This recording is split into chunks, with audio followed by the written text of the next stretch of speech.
이혼하겠다라고 오시는 분들은 사실 꽤 있어요. 계속 이걸 더 참고 살 필요가 없다라고 생각하시는 것들 같아요. 말하지 않았던 도박빚이라든지 유용하면서 생긴 채무라든지 이런 부분은 부부 공동재산을 형성하는 데 기여한 부분이다라고 볼 수 없기 때문에 이런 부분은 제외시킬 수가 있죠.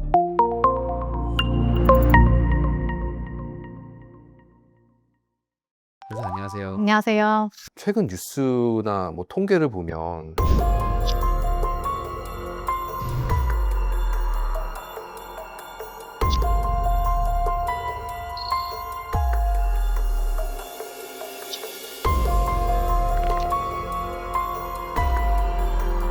유독 60대 이상의 황혼이혼이 정말 역대급으로 급증하고 있다고 하더라고요. 변호사님 현장에 계시면서 좀 체감이 되세요? 노년층들, 특히 이제 자녀분들 대학 간 이후에 혹은 자녀분들 결혼식 이후에 이혼하겠다라고 오시는 분들은 사실 꽤 있어요. 예전에는 뭐 자녀들 눈치도 그렇고 이웃 눈치도 그렇고 좀 이제 사회적 시선을 좀 많이 신경 쓰셨다 혹은 잘 몰라서 이 나이에 막 뭐 이렇게 생각하셨다 한다면 요즘은 사실 정년퇴직 이후에도 앞으로 이제 기대 수명도 늘어나고 건강하게 살 수 있는 기간도 늘어나다 보니까 계속 이걸 더 참고 살 필요가 없다라고 생각하시는 것들 같아요. 특히 명절 직후라든지 그리고 오셔서 상담하시더라도 언제 우리 자녀 결혼식인데 그 이후에 소장 발송될 수 있게 해달라 뭐 이런 식으로 문의하시는 경우 꽤 많아요.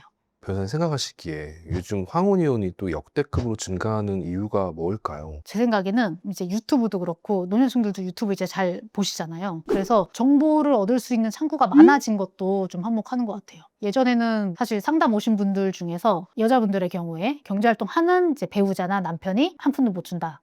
소송하면은 지금 그나마도 요만큼 줄 수 있었던 거 안 줄 거다. 다 뺏어갈 거다. 뭐 이런 식으로 얘기하시면 그게 진짠가 보다 하고서 이제 겁나서 그러시는 경우도 있었고. 근데 요즘은 그게 아니라는 걸 너무 쉽게 알 수 있으니까 그런 것도 사실 한몫하는 것 같아요. 내 상황에 대해서 뭐 구체적으로 내가 어느 정도로 위자료 청구 혹은 재산분할 어느 정도 청구할 수 있는지를 다 정보를 얻기가 너무 쉬워졌으니까 접근성도 좀 높아졌고 그게 한몫하지 않았나라는 생각이 듭니다. 거기다 이제 기대 수명도 늘어나니까 정년 이후의 삶도 길어지고 그 이후 삶의 질에 대한 기대도 높아진 거죠. 그럼 변호사님께서 많은 황혼이혼 사건을 담당하셨는데 공유해 주실 만한 사례가 좀 있으실까요? 제일 최근 사건 중에 하나는 평생 이제 배우자, 그러니까 남편이죠. 남편의 외도, 그리고 폭언, 가끔 가다 이제 폭행, 이런 것도 이제 다 참고 이제 사셨고, 거기다가 이제 생활비도 제대로 지금 못 받고, 뭐 이렇게 힘들게 사셨었는데, 처음에는 이제 남편이 이혼 요구하는데 재판하면 어떻게 될 줄 알아? 이것도 안 줄 거야. 이런 얘기 듣고 겁나서 그냥 협의혼을 하셨다가, 그 이후에 재산분할 청구를 다시 할 수 있다라는 얘기를 듣고, 재산분할이랑 위자료 청구만 별도로 이제 청구하시려고 찾아오신 분도 있었어요. 그래서 결과적으로 당연히 같이 사셨던 기간만큼 기여도 인정받으셨고, 그리고 혼인 기간 중에 있었던 폭언이라든지 외도, 물론 이제 외도도 3년 지나면 그게 단독으로 이혼 사유가 되지는 못합니다만은 그런 사정들이 결국에는 혼인을 지속하기 어려운 사유 중에 하나였다라는 점을 인정받아서 위자료도 인정받으셨어요. 특히나 혼인 생활 중에 아내 입장에서는 배우자 명의로 재산이 뭐가 있는지 정확하게 잘 모르셨었는데 아내에게 오픈하지 않았던 주식도 저희가 전부 조회를 해서 생각하셨던 것보다 훨씬 재산 분할도 많이 받으신 경우가 있었습니다. 나이대가 어떻게 되셨었나요? 이분도 이제 자녀분 결혼식 직후에 소송 진행해달라 하셨던 분인데 이분도 이제 60대 중후반 정도 되셨던 분이었어요. 이런 사건들이 좀 많이 있나 보네요. 네, 맞습니다. 말씀하신 사례처럼 황혼이혼이 사실 남의 일이 아닌 시대가 됐는데 제가 궁금한 거는 만약에 아내분께서 평생 전업주부로 사셨어요. 그럼 재산을 반반까지 좀 가져갈 수 있을까요? 통상적으로 전업주부로 소득이 없었다 하더라도 한 20년 이상 혼인 생활했다라고 한다면 특별한 사유가 없는 한 50%에 준해서 인정해줘요. 아, 재산 분할을요? 네네.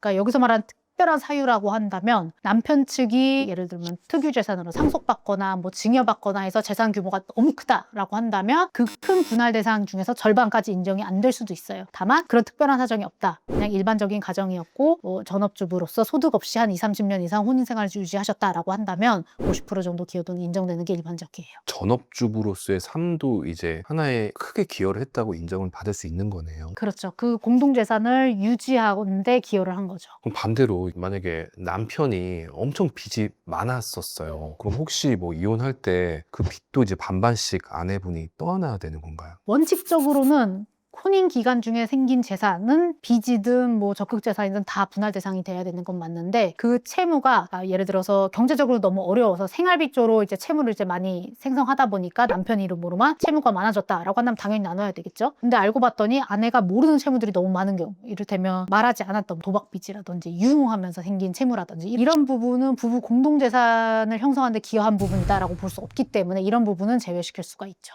많은 분들이 또 이제 황혼이혼 관련해서 고민을 많이 하실 것 같은데 많은 금액을 좀 받기 위한 어떤 그런 방법이 좀 있을까요? 있는 공동재산을 가지고선 기여도에 따라서 나누는 거라서 제가 아까 말씀드린 것처럼 한 20, 30년 살면은 아무리 그 소득 활동이 없는 전업주부라 해도 50% 인정된다 이렇게 말씀드린 거는 특별한 이벤트가 있지 않은 이상 서로 기여도를 이제 갑자기 확 올릴 수 있는 그런 묘책은 없다라는 뜻이기도 해요. 그러니까 더 받을 수 있으려면이라기보다는 내가 받을 수 있는 몫을 안전하게 지키려면, 그러니까 이를테면은 상대방이 내가 밉다라는 이유 하나만으로 공동재산 처분해서 막 다 써버리고 이러면 판결로는 받을 수 있다라고 나오지만 실제로 없는 거 집행할 수는 없거든요. 그래서 그런 거를 미연에 방지하기 위해서 이를테면은 나는 지금 살고 있는 이 집이 나한테 너무 중하다. 이 집을 난 꼭 지켜야 되겠다라고 한다면 이 집을 함부로 처분하지 못하게 처분금지 가처분을 할 수도 있고, 아니면은 집은 뭐 어떻게 처분하더라도 그 내 몫의 돈만큼은 나는 무조건 보존해야 된다라고 한다면 가압류를 신청해 놓을 수도 있겠죠. 그게 이혼 소송 과정에 같이 이제 이루어져야 되는 네, 먼저 하실 수도 있고 동시에 하실 수도 있고요. 상당히 좀 전략적으로 접근해야 되겠네요, 변호사님이랑. 네. 그래서 요거는 이제 상대방 성향에 따라서 상대방이 나 몰래 얼른 처분하고 돈으로 바꿔서 이제 몰래 써버리거나 이럴 가능성이 있다라고 한다면 이혼 소장 보내기 전에 가압류나 가처분 같은 거 먼저 해놓는 게 좋죠. 네, 혼자서 해결하기 어려운 문제로 고통받고 계시면 주저하지 마시고 전문가 찾아서 상담해 보시길 권합니다. 저희 하단 고정 댓글로도 문의하실 수 있는 방법 자세하게 안내해 놨으니까요. 언제든지 문의사항 있으시면 연락 주세요.